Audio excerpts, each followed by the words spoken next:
Captain Idris Hale had spent 28 years learning one rule of deep space.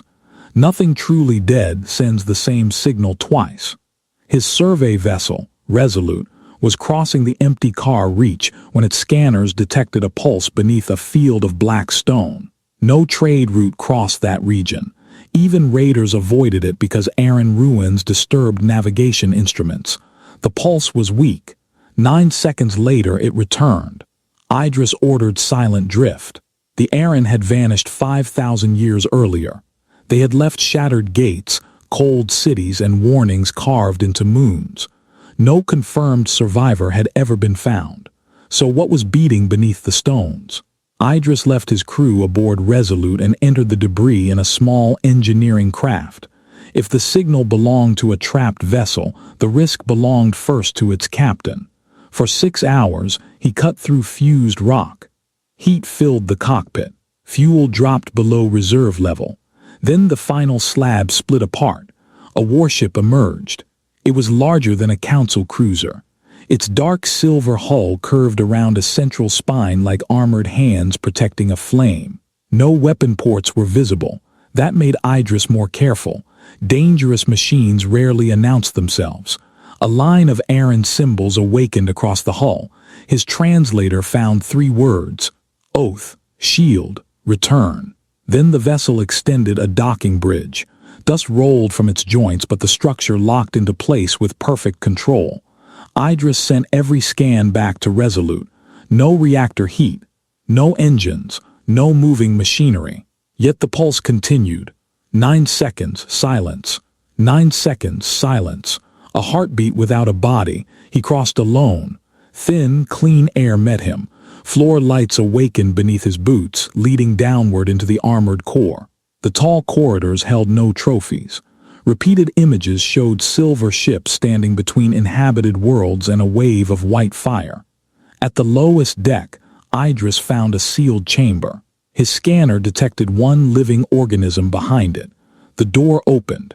Inside, suspended in pale fluid, was an Aren woman linked to the ship by cables of glass and metal. Beside her glowed one name: Nara. Her eyes remained closed. The pulse came from her failing heart. Idris understood that the warship had not been waiting to be discovered. It had been waiting for someone willing to finish its final duty. The chamber records opened as Idris connected his suit power to the control ring. Nara had entered the cylinder by choice. She was not a prisoner. She was the vessel's living navigation core. Aren computers predicted storms and planetary collapse, but one decision remained forbidden to machines: which world should be sacrificed to save another. That judgment remained with a living mind. The vessel was called Last Oath. 5,000 years earlier, a force known as the White Tide had crossed folded space. It was not an army.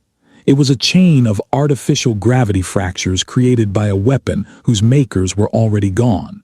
Wherever the tide emerged, oceans rose, moons broke orbit, and planetary crusts split. The Aren built shield ships to bend each fracture toward empty space.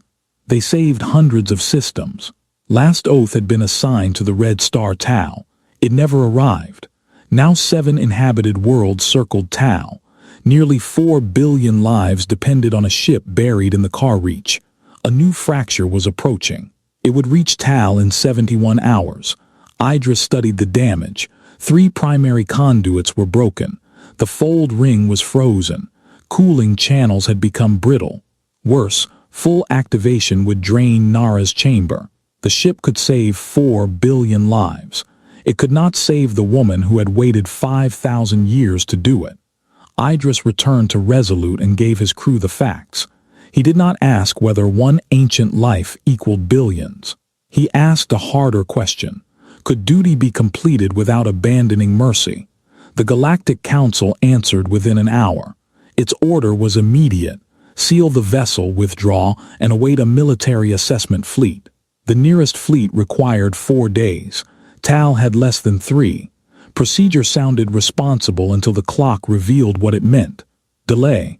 Idris reduced the problem. Last Oath did not need full restoration. It needed one controlled shield burst lasting 11 minutes. He divided his crew into teams. Each received one task, one escape route, and one officer responsible for stopping work before exhaustion became carelessness. Modern cable replaced Aren lines. Cargo drones became coolant pumps. Damaged alloy was reshaped by hand. Every repair looked temporary. Every repair held. Then Idris found why Nara would die. Her chamber did not power the shield. Her mind guided the fold. The computer could calculate a path, but not judge whether it endangered an unknown civilization. Idris proposed another solution. Resolute could enter the fold first and serve as a living navigation marker. Last Oath could follow its signal without draining Nara. The plan might save her. It might also destroy Resolute. Before he could test it, 30 Council warships entered the TAL system and declared Last Oath a prohibited military artifact. Their weapons turned toward the ancient ship. Idris had repaired a machine built to protect worlds. Now he had to protect it without beginning a war. Idris positioned Last Oath between the fleet and TAL. He kept every weapon offline. The Council commander expected surrender or attack. Idris offered neither. Uncertainty bought him 17 seconds. He used them well. Resolute released hundreds of survey beacons in a wide arc. Each copied the ancient shield core's power pattern. Council sensors suddenly detected dozens of possible activation points. The fleet spread out to track them. That was the first move. The second came from engineering. Idris opened the fold ring only a fraction and aimed it behind the fleet. The opening produced a broad gravitational current. Council ships were pulled gently away from their firing lines. Their engines fought to hold position. Their weapons lost alignment. No hull was breached. No life was taken. The commander launched boarding craft. Idris narrowed the current and placed them into slow rotation.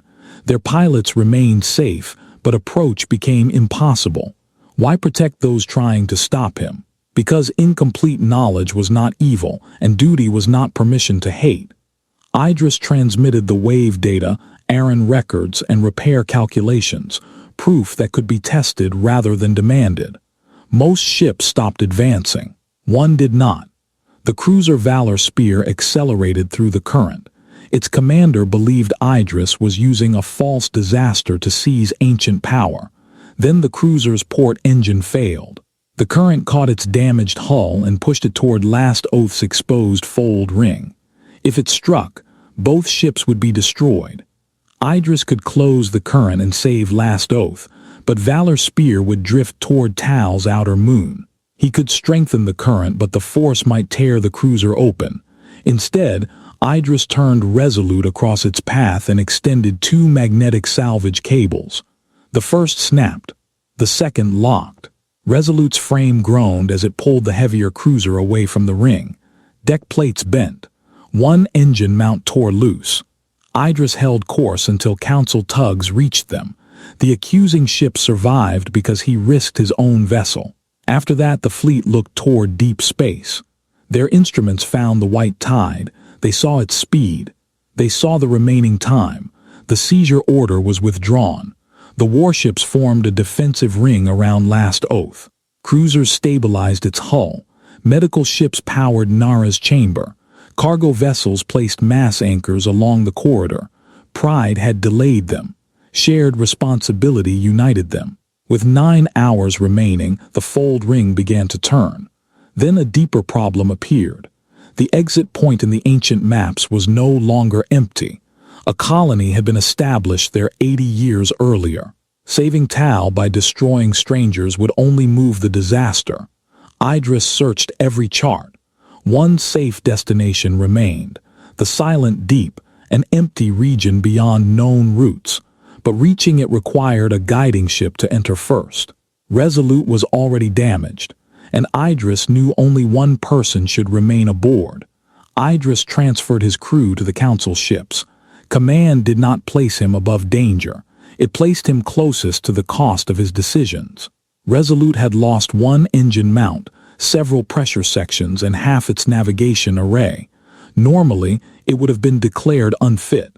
Ordinary conditions were gone. Idris reduced the problem again. He did not need the ship to survive a journey. He needed it stable for 93 seconds. Council engineers reinforced the frame. Aren drones sealed damaged sections. The commander of Valor Spear supplied a replacement guidance core from his own cruiser. No speech was needed. The act itself was an apology. Nara's condition worsened as the tide approached. Her heart no longer held the 9-second rhythm. Sometimes 12 seconds passed, sometimes 15. Idris entered her chamber before returning to Resolute. Her eyes opened briefly. The ship translated fragments of thought, fear for Tal, memory of the Aren, relief that she would not face the final duty alone. Idris placed one hand against the glass. He made no promise that everyone would survive. A captain should not offer certainty where none exists. He offered only this. No life would be treated as expendable while another path remained. The final countdown began. Across 7 worlds, oceans pulled against their shores. Stations corrected failing orbits. The sky above Tal brightened with a white line that widened every minute. Last Oath opened the fold. Resolute entered first. The corridor was pressure given shape. The hull shook as if struck from every direction. Warning lights merged into a solid red glow. Behind Idris came the white tide. At 40 seconds, the replacement guidance core failed. At 52, the navigation display vanished. Idris could no longer see the exit. He relied on engine vibration, timing, and decades of survey experience. At 78 seconds, Last Oath lost contact with him. The council commander ordered the fold held open. Nara's chamber began to drain. Idris had wanted to save her, but the ship was returning to its original design. One life sacrificed to guide the rest. Only Nara could release the link. She refused. Then Idris's emergency beacon returned for less than 1 second. It carried 3 numbers: position, velocity, distance. Nara used them to recalculate the path and disconnected her mind from the fold. The computer now had a safe destination. Her chamber stabilized, but Resolute remained trapped ahead of the tide, flying blind toward an exit no one could see. Idris felt the pull change. The exit was near. Resolute's reactor had enough power for one final burn. The plan required him to overload it and abandon the ship in an escape capsule. The blast would widen the exit and let the tide pass into the silent deep. But the capsule launcher had been damaged while saving Valor Spear. There would be no escape. Idris accepted the fact without anger. He had searched for another path until none remained. That was the difference between sacrifice and waste. He armed the reactor. Then a signal reached him through the fold, not from Last Oath, from the Council fleet. Every ship had aligned its mass anchor with the corridor. 30 warships and Last Oath pulled against the collapsing passage. They could not rescue Resolute, but they could hold the exit open 3 seconds longer. 3 seconds changed the plan. Idris redirected the overload through the remaining engine mount instead of destroying the reactor. The blast tore away Resolute's rear section and hurled the forward hull through the exit. The white tide followed. It spread across the silent deep where no world could be harmed. The fold collapsed. Tal went dark and quiet. For 14 minutes, the fleet detected nothing from Resolute. Then a medical ship found a weak emergency signal beyond the outer moon. The forward hull had survived. Idris was unconscious, injured, and alive. Nara survived as well. Her recovery would take years, but for the first time in 5,000 years, she no longer carried a civilization's burden alone. Months later, the Galactic Council restored the Aren name to the public record.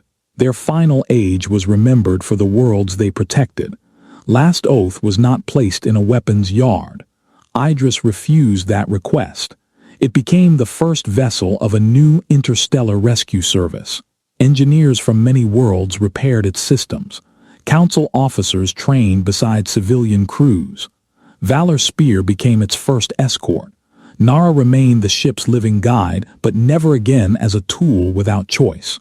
When Idris recovered, he returned to command.